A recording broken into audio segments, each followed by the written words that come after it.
Hi,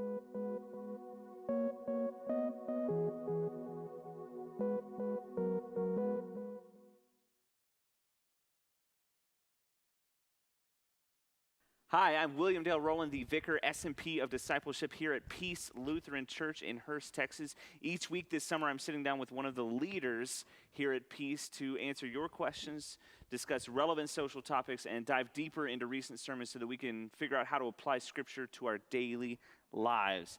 Today, I'm joined by our DCE of Student Ministry, Kim Austin, and our DCE of Children's Ministry, Leah Welter. In the office, we call ourselves the Discipleship Team. So, how's it going, team? It's great. What's up? Summertime. Yeah. Hot. I love it. Love it. So, for those of you who are new to the show, you can send in your questions and topic suggestions to info@peacechurch.org. This will not be the only time I have these two lovely ladies on, so send in those topic suggestions. Feel free to ask them questions. That's info@peacechurch.org. And a reminder, this is a unscripted, candid conversation. The questions are written out by me beforehand. They don't know exactly what I'm going to ask them as we get into the conversation. So, we're the discipleship team. For those who don't know it, what are your specific roles here at Peace? Yeah, so I am the director of student ministry here, and that means that any child or their family who is in 6th to 12th grade falls under that. That includes Sunday school, Bible study, it includes youth group, trips, retreats, confirmation, all of that. Yeah, and NYG coming up. NYG. Yeah. I'm Leah Welter, and I am the director of children's ministry. So I have the 5th grade and younger students that fall under my ministry. So Vacation Bible School is the big project that's coming up. Easter egg hunt, children's Bible study on Sunday mornings, activities and for families and children 5th grade through the little ones who are in our nursery. Yeah. All right. So how do you see our different positions working together? Oh, that's a good question. I think the cool thing about what God has done in bringing all three of us together on staff at this time is our passions really fall in our different areas of focus, right? With yours being adult. So once they leave students, they go officially and transition into kind of adult ministry. And so the beauty, I think, is that we have passion in each of those three areas, but then we also have the opportunity to kind of like focus in on a smaller developmental age for the three of us instead of having to focus on everything. Yeah. Any thoughts? I think, too, the nice thing about having the team is a lot of times those transitions are where people can fall through the cracks, or we might lose track of someone who was always maybe coming to children's ministry activities, but maybe they, for whatever reason, don't get connected right away with youth ministry. So with the three of us regularly, intentionally meeting together, I think that's a great way to make sure that our families don't get lost or don't get lost during those transitions. Yeah, and that's something that we've talked about a lot is those transitions. I think even before you got here, we were starting that conversation. You came in and you really helped us figure that out and mold some of those earlier transitions that happen to get into student ministry in a better way, and then you trying to help us get into adult ministry and what it looks like as a disciple when you no longer have as much support, as much of a safety net around you as your parents and those guardians. So figuring that out while they're here, I think you're right. It's great that we have three people that are really passionate about those areas and thinking through some of that. Because as I tell people all the time, that's where I slipped through. Was didn't have that firm foundation. So when I got out there, that transition time is when, I'm just going to do my own thing at this point, right? So this is one you're not expecting. So what got each of you started in ministry? That's a good question. And I know that it may be a lot earlier on, obviously, for you guys than me. So that's kind of why I wanted to ask that question. Yeah. As I have looked at they've done studies on what makes faith sticky. So what helps like high schoolers who are involved in youth group stick with it, because it's a really small percentage. And so when they looked at those sticky factors, I think part of what got me involved in ministry is I had those things in my life. I had parents who talked about faith outside the home. I was able to be involved in service activities with my family and with my church. I had 5 adults at my church who knew my name, knew about me. So I had a lot of those things going for me that helped my faith stick. I had pastors and a DCE who believed in me and always encouraged me in my gifts. But to be honest, when I went to college, I was saying flat out, I'm not going to be a full-time church worker. I'm not going to be a Lutheran teacher, not doing that, even though you all keep telling me I will. So I went with a pretty clear plan for myself. And the Holy Spirit used a situation in my life. My best friend was killed suddenly in a car accident. And that was a time when my church family and those relationships I had really got me through. And the hope I had in my faith, that foundation, is what really got me through. And I was able to see that's how her family got through too. And so that's when I realized God was calling me to be a part of helping build that foundation for children, youth, and in the church. Okay. And what's your story? That's awesome. I grew up in Kansas City, and in the Missouri district of the LCMS, they had a group of students from across the state who were part of the LYF team, Lutheran Youth Fellowship team. And as a freshman, you could apply to be part of it, and then you committed to 3 years. So you would serve on that team sophomore, junior, senior year. I applied, and I did not get accepted. But we had a member of our church who was part of that board, and he knew me and my other friends who also didn't get accepted to the board, and he knew that whenever they did their big events, they did 2 junior high retreats a year and a senior high retreat in the summer. They always needed extra help, and so he kind of brought us along as his extra help. And our church did not have a DCE growing up, so I didn't really know that a professional youth worker was a thing. I just knew that churches had pastors, because I knew that a church had a pastor, because that's what we had. And so through getting to kind of see the behind the scenes of how do you put on a youth retreat, what does it look like to be on a youth fellowship board, I got to see the behind the scenes and got connected with DCEs that way. And that's how God kind of called me into ministry, was through some of those key DCEs from that team pouring into me and investing in me, seeing what God had put in me and saying, you can use this as a profession and serve people in this way. How cool. So people, and I think what we all have in common is people pouring into our lives at a time when we didn't expect it, when we absolutely needed it, and maybe in ways that we didn't even realize at the time. But looking back, we can see how that's so foundational in our journey. And I have a similar story with grief, really being the catalyst of moving forward and giving up, I think, is what it does so well. It's just like you want to control, and suddenly you realize, oh, nothing is in my control. Yep. So I'm going to give this over to you, right? So is there something, since hopefully we have disciples tuning in, is there something that helps you keep you on track or mission-minded as an individual disciple?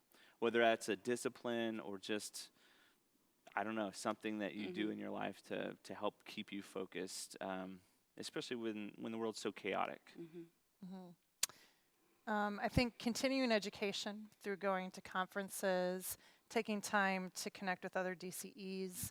We have monthly meetings, and I think a lot of times it's so easy to say, I have so many things on my to-do list. I don't have time for this conference, or I don't have time to spend half of my work day with DCs, but taking that time helps, I think, spend time in the big picture so that when you get down to the details, you still have that sense of why. So I think making time for continued education, continued growth, and making sure you have time to meet with other professionals. Okay. Yeah. I think, can you say the question again? So it's, is there something that keeps you on track or mission-minded as an individual disciple? Yeah, I have noticed in my own ministry when I don't take time to be with other people, but get stuck in my office. I got to write this Bible study. I've got to post all of these things to social media. I've got to get this newsletter out. I've got to communicate this email to this group of people. That helps. That takes me off track, right? Yeah. And so one of the things that I try to put on my to-do list every week is to meet with somebody, to be with somebody, and whether that's investing in a student, a parent, another leader, somebody reminds me. It's one person that reminds me of the story of the lost sheep. You know, Yeah. Jesus goes after that one. He comes after me as one, and we get the opportunity to invest in even just one person, and that has exponential kingdom impact. And that's so there. good. That's so good because I can definitely see that in myself. There's a level of my personality type is so details. You know, as often as when I'm planning an event, I forget all the details. It's so details oriented. It's no, here's the sermon outline, and here's the way that I'm going to form it, and then taking that step back and meeting with somebody and realizing, oh, this is about people. This is a people thing, and I'm focused on souls. Really, that's the ministry that we're in, and it's all led and orchestrated by the Creator of all things. So there you go. It may give you anxiety, but there's also a complete release. In serving in that way. So I've asked every guest to bring in a Bible passage that means something to them as a way to start the conversation. And I think we all kind of agreed on the Bible passage that we're going to bring in. It's something we've been talking about here at church. So that's Deuteronomy 6. And I'll just, starting in verse 4, and I'll just read it for everybody at home. Hear, O Israel, the Lord our God, the Lord is one. You shall love the Lord your God with all your heart, with all your soul, with all your might. And these words I command you today shall be on your heart. You shall teach them diligently to your children, and shall talk of them when you sit in your house, and when you walk by the way, and when you lie down, and when you rise. You shall bind them as a sign on your hand, and they shall be as frontlets between your eyes. You shall write them on the doorposts of your house and on your gates. So what does that mean to you? Just Bible study time. Yeah. For me, it paints a picture of that family ministry, or we've been using the word household ministry, because your household could be, you don't necessarily have to have young children or be raising young children to be engaged in family ministry or household ministry. So I think it paints that picture of what it looks like to raise people up in faith, and it's a constant thing. I think we compartmentalize so much, and this verse points us to get away from that and make your faith a part of all aspects of life, even after you leave these doors. And so that's a big part of my job, is to help parents to know how they can do that with their children. Absolutely, and that's kind of where our ministries cross over, is you're really focusing on the littles, and I really think about the parents because, and that's partially that's from my own experiences. We were the family that sat in the back, and we left, and we came for the worship service, and that was it. That was our interaction. The people who could catch us in the lobby on the way in and out, which is why I stand there now, trying to catch people. Those are the people that I really want to focus on. And parenting can be such a time-consuming thing, and it can feel so daunting. That equipping them to have those conversations early on. The other thing you said, that we specifically use the word household because it's whoever's in your household. And if that's you right now, if that's you and Chloe, My parrot. your parrot, then that is your household. And strengthening that household and strengthening yourself and really focusing on you, that is going to move the kingdom forward, moving the mission forward, because that, if it's done in sincerity, that is going to go outside of your doors and reach the community around you, right? What about you? This passage from my seat as a DCE over students, I think this passage is so important because our culture vies for so much of our students and their families' time. Yeah. And it is important to get a good education, and it's important to be involved in extracurriculars. It's important to set yourself up well to go to college. But what I see in our families is such a frenzy and a chaos around it all. And it's all stuff that is has a timeline, Yeah. has a time limit, and it will end one day. Whereas what this passage is talking about is eternal.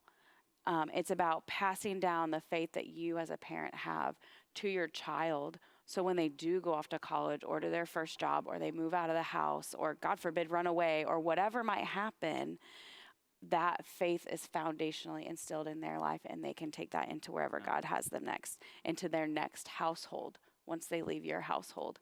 And that's why this discipleship team is so passionate about, we're passionate about encouraging households in their faith, is because, and I know it happens even in the children's ministry level, but where I see it in student ministry is our culture will do everything to rip family discipleship time away from you.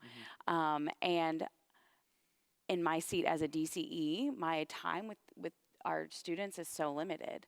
But your time as their parent is exponentially greater than the time that I would have to share faith with them. And so if we can partner together in that, that's huge, to just be able to really pour into them as they're developing as young people, to launch them as young disciples into our world. Well, I think that's, so you bring up the idea of priorities. Yeah. And this isn't the utmost priority, because as long or as short as this life is, and and I've experienced in my own life, young death can happen. We have no idea when that's going to happen. And this is eternal. Of all the things that we can build up in this life, and I'm reminded of, the storehouses. The wealthy man building up his storehouse, and he builds bigger storehouses, and eventually he just turns out to be a fool because no, I'm going to require your life of you this day. So all this work that you've done, all of that will count for nothing. The eternal work, that's the thing that's going to last forward. That's the thing that's going to hopefully get into other households. Yeah. And that's when the idea of households comes together. What you're doing in your own house, affecting other people, that's really what our aim is. And I think C.S. Lewis also talks about this idea of the path that we're continuing on in this life. Imagine if that was continuing on for eternity, because we are eternal beings. So if we start with these rhythms now, imagine that sanctification process. Yeah. The negative spin on that is if we start these bad habits now and we allow them to continue on, well, that's death and destruction and separation from God and all kinds of things. So that's why we were passionate about it, because it really is an eternal issue.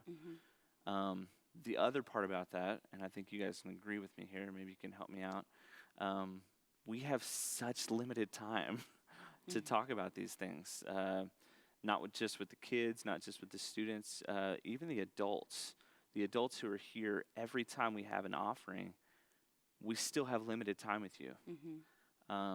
So the whole idea of our doorpost Sundays and of getting into households and equipping households is that you have so much more time to focus on this and to grow your household rather than just us, right?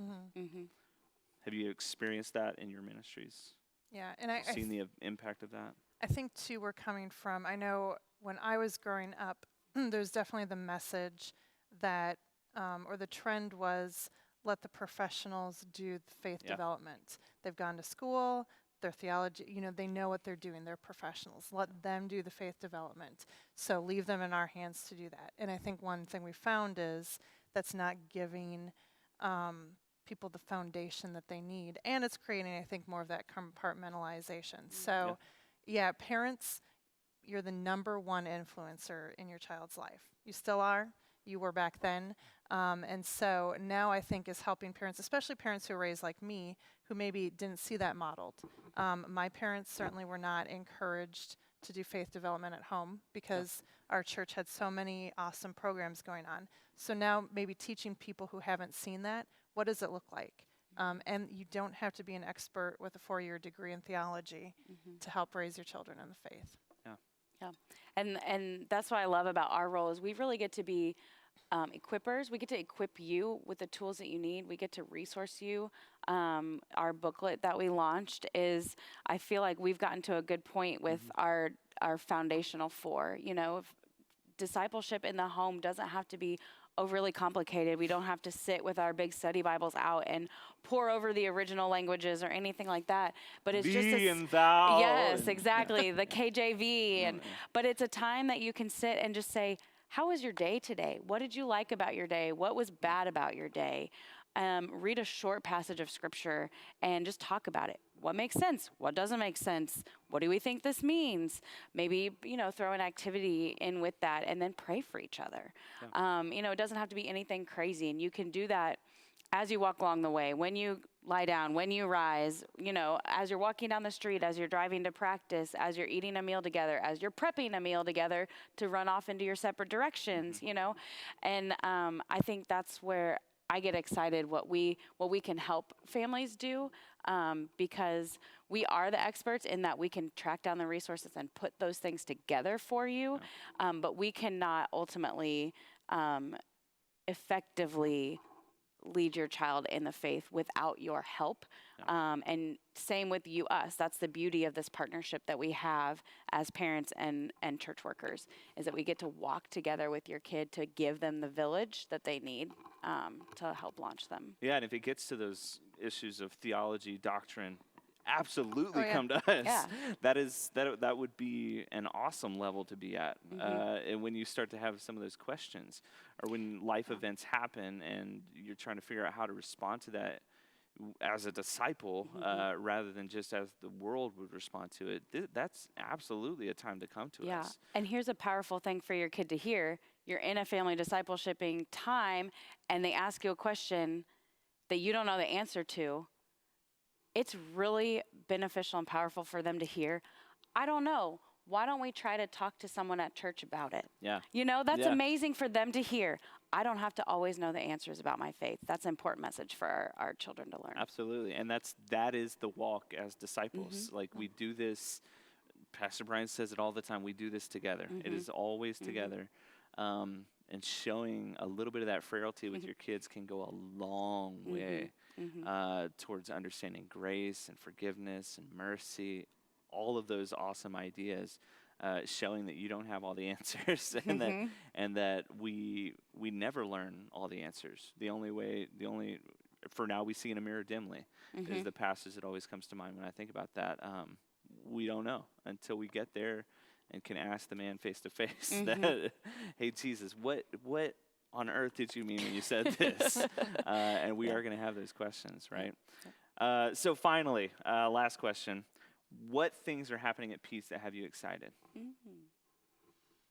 I think having our discipleship team gets me excited, just as a professional DCE, having people that I'm in meeting with every other week to talk about ministry and big picture stuff. VBS has me excited because it's right around the corner. Excited and anxious, or? I'm so excited. But it is something, it's really cool to see all generations of Peace get so excited about this mission of sharing the gospel with kiddos and helping them really be immersed by God's word. And welcoming new people onto our campus is always cool. Yeah, absolutely. In student ministry, I'm getting excited for our trip to the LCMS Youth Gathering. It happens every 3 years, and the really neat thing for me, since this is my first kind of cycle to do this trip here at Peace, is to just watch the congregation come around our students and get excited to send them, because it's something, if you're not familiar with the LCMS Youth Gathering, it's hard to explain it, especially in the limited time we have left on this podcast. But it's an experience that high schoolers get that they will likely never experience again in their lives. This coming gathering, it's 18,000 participants descending upon Houston, all who share the same common faith. And even one night get to share communion together, which is always a highlight for me. So that's exciting. It's just been really fun to watch our people come around and support our kids to be able to send them on this trip. And then summer's really different for us. We kind of change things up, and we're more relaxed because we're not in the school year. But when we kick off the school year, I'm really excited to launch our small group program again called Sunday Night Live. And to me, the thing that I try to encourage people the most with is it's going to take a village to raise your child. I'm 2 years into parenthood, and I already need my village for my little girl, but especially for our teens. And so to be able to give them that small group community that have mentors pouring into them has just been, we launched it last year. I felt that it was awesome. So I'm excited to see what next year brings. Awesome. And what I'm excited about is I have so many DCs around me. As a young vicar, it's nice to have a team around me that can guide me when I don't know which way to go, and ask questions and bounce ideas off of, because I still have some crazy ideas. The other thing I'm excited about for Peace as a whole is God is doing some new things here, and we don't seem scared of it. Mm-hmm. And that's been really cool. People who you would think might fit into the category of, no, let's not do the new thing. No, I don't want to do that. That's not the way it's always been done. Those people are jumping in, and that's been really cool. Talking about streaming, talking about, we went online with small groups during the pandemic. All of these things that are happening at Peace, and we're thinking of new ways, not just to serve ourselves, but to serve those around us, which is really the heart of what our ministry is trying to do. Any final thoughts?